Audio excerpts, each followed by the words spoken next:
ह्या मुळ्याच्या शेंगाची आज आपल्याला भाजी करायची आहे. ह्याला मुळ्याच्या शेंगा पण म्हणतात आणि शेंगड्या पण म्हणतात. तर ही जेवणामध्ये जर आपण तोंडी लावायला घेतले तर याला खूप लज्जत येते, जेवणाला खूप छान लागतात. ह्या तिखट भाजी पाहिजे आणि ही तोंडी लावायला पाहिजे, एकदम छान छान जे मजा येते. त्याच्यासाठी घेतलेले आपण ह्या 200 ग्राम शेंगा घेतल्यात, तेल घेतले फोडणीसाठी, आपण मीठ घेतले, मसाला घेतलाय, कांदा लसूण मसाला घेतलाय आणि कारळाचं कूट घेतलं. याला कारळाच्या कुटाशिवाय ही भाजी छान लागत नाही, अजून छान लागते कारळाचं कूट असल्यावर, म्हणून मुद्दाम घेतली. कढीपत्ता, कोथिंबीर, हिरवी मिरची, आलं लसूण पेस्ट घेतली, हळद घेतले, यामध्ये आपल्याला जिरे घेतलेत फोडणीसाठी, मोहरी घेतली, यामध्ये तिखट घेतलेलं आहे आपण आणि यामध्ये कूट घेतलेला आहे. आपण मोहऱ्या टाकून पाहिल्या, तेल आपलं तापलेलं आहे. गॅस चालू करून कढई ठेवून आपण मोहरी टाकणार. तेल तापून घेतलं,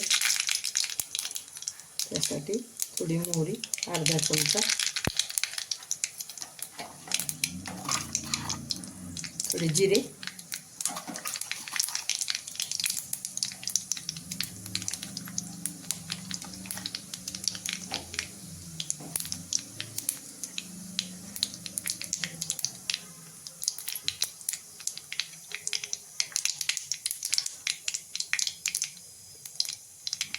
आलं लसूण, हिरवी मिरची, कोथिंबीर, थोडी पेस्ट,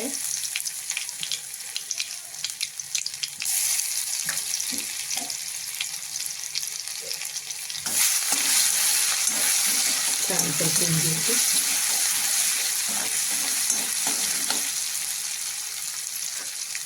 आता टाकू कढीपत्ता,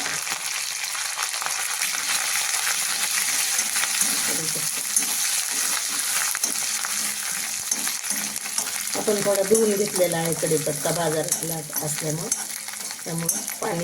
आता टाकू आपण हळद. आता टाकू हे मुळ्याचे शेंगा चिरून घेतलेले आहे, हे छान परतून घेऊ. आता टाकू आपण हे ह्या चमच्यानं आपण कारळाचं कुट एक चमचा टाकलेले, छान हलवून घेऊ, एक मिक्स करून घेऊ. आता कूट टाकून घेऊ. कूट काय कमी जास्त तुम्ही टाकू शकता, मी थोडंच टाकलेलं आहे.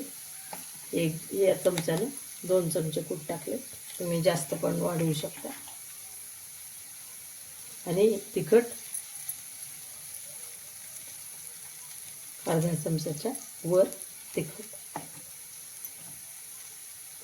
हा कांदा लसूण मसाला थोडासा, हा काळा मसाला थोडासा, घरचा मसाला, असं सगळं मिक्स करून घ्यायचं आपल्याला. आता टाकून घेऊ आपण कोथिंबीर,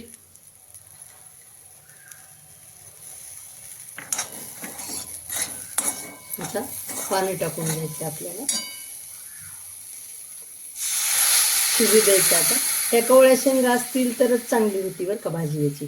निब्बर शेंगा असतील तर शिजायला वेळ पण लागतो आणि चवीला पण निब्बर शेंगा चांगल्या लागत नाही, याला कोवळ्या शेंगा पाहिजे. आता मीठ टाकून घेऊ आपण चवीपुरतं. हा पाव चमचा मोठा आहे ना, पाव चमचा मीठ टाकलेलं, थोडंसं वर टाकलं, पाव चमचा हलवून घेऊ एकसारखं. आता शिजत आहे ही भाजी आपली. आपली भाजी शिजत आलेली आहे मैत्रिणींनो. याला आपण थोडीशी फोडणी देणार आहोत, छान अगदी. याला आपण तिळाचं पूड जरी टाकली तरी छान होती बरं का ही भाजी. आपण थोडंसं काश्मीरी तिखटाची फोडणी देणार आहोत, अजून ते छान होते, खमंग लागतं आणि कलर पण येतो. तर असं पण देऊ शकता किंवा फोडणीत सुद्धा तुम्ही काश्मीरी तिखट टाकू शकता. मी टाकलं नाही, मी आता टाकते.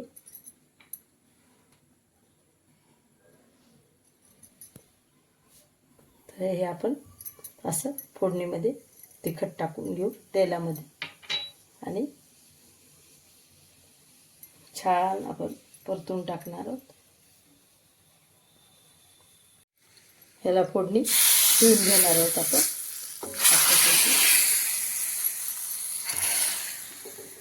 तुम्ही फोडणीमध्ये पण आधी टाकू शकता. हे आपल्याला 25 ते 30 मिनटं लागली ह्या भाजीला शिजायला. आणि तुम्ही पाहू शकता कलर किती छान आलेला आहे.